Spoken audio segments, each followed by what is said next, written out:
right to the chase. Y'all see the title. Running backs don't matter. Okay? I've been corrupted. I used to fight against it. This all started, right? This thought because we have a group chat. We're in a fantasy league that we've been in for 16 years. I said, no, I'm sorry. 16 teams in like, well, how many years? 15 years? It's been a very Close to long 16, time. yeah. Probably close to Say, 16 years. The point is, they started talking amongst themselves without us, like talking about running backs deserving to get paid, like going crazy. Shout out to my man Sheed, shout out to my man Carl. Like it was a lot of talking about running backs deserve to get paid more, and Charlie couldn't believe it. Before I give the floor to Charlie, because this is Charlie's wheelhouse. He the one who brought it to us, and we fought him. But I remember one of the things I fought Charlie on back in the day when I used to argue for running backs was I understand Charlie's point is more about the O line, XYZ, and basically they don't affect your win and loss total. But I likened it to a paint job for a car. Like, okay, yes, but it's not like if you got Alvin Kamara or Derrick Henry or Adrian Peterson in his prime, it's like a nice paint job. What I didn't think about was the football team equivalent of a paint job is irrelevant. So what you also didn't think about is the football teams that had them, none of them won championships. None of them. Because they don't matter. Look, I hate to be this guy. I think running backs are tremendous football players. They just don't affect the outcome of games. Like they don't affect wins and losses. These two here, before they were indoctrinated into the running backs don't matter thing, they kept telling me the Chiefs are just not the same team without Kareem Hunt the first time. Not this time. They're like, they're not the same. Since that, they won back-to-back championships. Like I don't know. Oh, because it doesn't look the same. They can't just go pluck Isaiah Pacheco out of the 7th round and say, hey, you do that. That's fine because we got Kareem Hunt out of the 5th round to begin with. I don't get it. The Eagles, they're talking, Rick said today, thanks for Saquon Barkley. Your team's not better than it was 2 years ago, even without Saquon Barkley. The Eagles have, I said it once, I'll say it again. The Eagles had a top 10 offense this year, last year, the year before. The New York Giants with Saquon Barkley did not have a top 10 offense this year, last year, the year before. He doesn't, it looks nice. You get to see him butt hurdle over a defender and it's cool and everybody likes it. It doesn't affect the game. The Ravens were one of the best teams in the league last year. Derrick Henry feels like he matters a lot. He mattered to Tennessee a lot, right? Until A.J. Brown left, and then the team got too heavy. I don't know. They was winning all these games. Hold on, Charlie, because you admitted you were wrong about Christian McCaffrey. You admitted it. No. 2 years, Christian McCaffrey. I looked through the stats, and Christian McCaffrey dragged that Panthers team to 10 wins and 7 wins. Like, all other years, they were really bad. But, like, the first 2 years, he dragged those Panthers teams and Cam Newton to to the playoffs. It just happened to be when Cam Newton it's out of control. I mean, like you can look up and down and it feels dirty. It feels nasty, especially people who play football, people who love football, been watching football their whole life. Back in the day, we used to get LaDainian Tomlinson, Sean Alexander, MVP of the league. Not happening no. It's not happening anymore. Marshall Faulk. Quarterback. Yeah, Marshall Faulk. Me and Nell were trying to think of the last like big time running back to win the Super Bowl. Sean Alexander like the last one to win MVP? Sean Alexander. No, it was Adrian Peterson in like 2009 or something like that, which is more than a decade ago. Frank boy Jamal Williams. Jamal. What's his name? Jamal Lewis? Jamal Lewis. Yeah. There's all of these were like, I mean, we were in middle school. Like you can see the hair gone. Like this, that's been a minute. So like, I was just saying, there's a whole different world out there. Like we didn't have a Trump election, and we in Trump election number 3. Like this is a long time ago. It's just stat after stat. I don't even know where to begin. And like running backs are cool, and they're great players. I never want to take that away. But people were talking about, I think Mr. Carl mentioned bell cows. They don't exist. Saquon bell cowed the Giants to top 10 pick after top 10 pick after top 10 pick. It's good. It's fun. It's great. And they deserve, they work hard. I feel bad for them. They get hit every play. Also feel bad for the guard who has to, getting a car crash every single play, and he can't sub out. He can't go like this. Oh, my shoulder hurt. Right. Those guards in there all damn play. Don't talk to me about these running backs need to get paid more money. Y'all figure out the market. That's not my fault. I didn't do that. Charlie, The market pays quarterbacks. Why? Because they move the line in Vegas. The needle. Oh, for a running back, we know it. We tell ourselves the truth in fantasy football.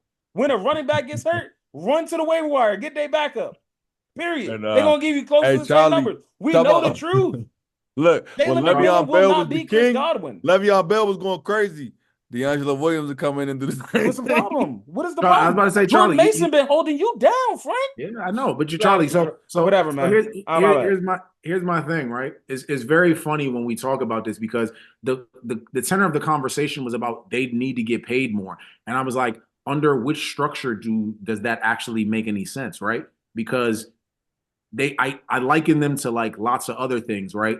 The more you have them, the less you want them anymore. You know what I'm saying? So hey, let your imagination run wild with that one. But it's like when you are going to pay a running back, you've already used all of his value up.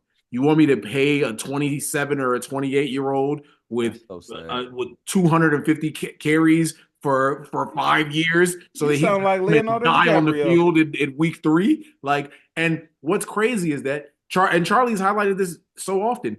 Even when they are effective and when they're really good, those are usually in really good situations. And the guy that's less talented than him, way less talented, can come in and still do a really good job. And what happens is that those teams still don't do anything because typically they're on teams that don't have really good quarterbacks. Because if you have a really good quarterback, you're like, I would never pay a running back. It doesn't really make this sucks.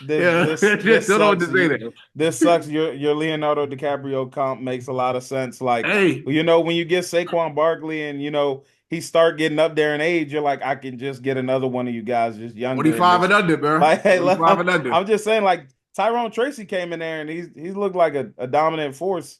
The Giants don't look. It doesn't look like Saquon, but their offense's efficiency looks identical. Did Zeke play good at all under that contract? Did he get? No. Him and Todd Gurley, they robbed the bank.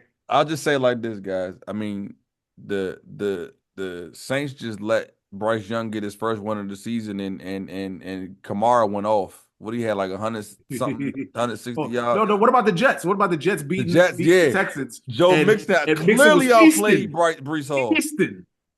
Feasted. Somebody used I've heard somebody use the term, what do you win when you win? So when you're right about a running back and he's great, what does it do for your football team?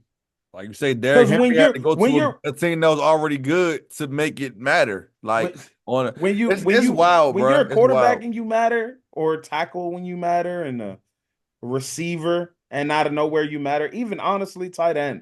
If you show up and you matter, it matters. If you find a running back, congratulations. I mean, and like I said, it's just the way the game is played. I know we're trying to end it here, but like, this is going to sound very, very mean, but I gotta say what I gotta say. Like, I'm a Commanders fan. I mean, are we really going to pay Brian Robinson when it's time to pay him? Like, is that a? I mean, he's earning it. He deserves it. But look, all you got to do is look no further than your backup. He was a star in the Chargers. He wasn't earning. Well, hold on. He wasn't earning it before Jaden Daniels got there. So what are we talking about? I know, but he playing so good. He got knee injuries. He's. But they ain't. Hold on one second. Is your third running back Jeremy McNichols? Is that the third running back? Yes. He's actually he does the job. Yeah. He gets the job done whenever he had to start. If you got a good offensive line, it's kind of weird to think you should pay a running. It's so it feels dirty. But Charlie said the best all the time. Like the true nature of running backs don't matter. It's just order of operations. Like obviously, it's just like they're below quarterback, receiver, tackle, and probably a pass rusher. And like after you get to that, then just give me the best football player. Give me but Charlie, you know what's great about that corner. Is that corner's probably over him too. Right. I was about to say you forgot corner. Like by the time you get down there, you're like, just give me that guy in the 5th round. Because like what are we talking But like I mean, all of those other positions, but like if you look at the draft and how the draft goes, it's the exact same thing. People prioritize every position I just listed, and then they'll find their guard, their running back, and their safety. They'll find those guys in the later rounds, in rounds 2 through 7. And 1, give me the pass rusher, pass catcher, give me the tackle, give me the quarterback, obviously. Charlie, give me a team that took a very early first round running back that won a title with them. Go. Let's just wrap it up like this. As Soggy Nachos, we have different opinions all the time, but sometimes we come together with ideologies. And if we're being honest, what we've talked about is realistically, if we were to run a team, we would just draft one every year between the 4th and 6th rounds, and that's it. Like, it's time to pay the other one. Woo, buddy, you did good for us. Maybe they'll pay. Look, we draft Kyron Williams for the Rams. You did good, bro. You did excellent. By the time it's time to pay you, you know, I'm a little broke, bro. I ain't got it. I'm broke, baby. I ain't got it. No, I ain't got it. But anyways, man, look, sad to say, this feels horrible. That's why I got to go ahead and end it now. Running backs do matter because they're human beings, and all human. And it looks good when they do nice plays. Yeah, and we should get running back matters t-shirts and face masks too. I'm done, man. So nice when Saquon do that, you know. Thanks for listening. Like, comment, share, subscribe, all that fun stuff. Tell somebody about us, please. Oh, I remember it was the running back, the last high drafted running back to win the Super Bowl was Marshawn Lynch for his second team.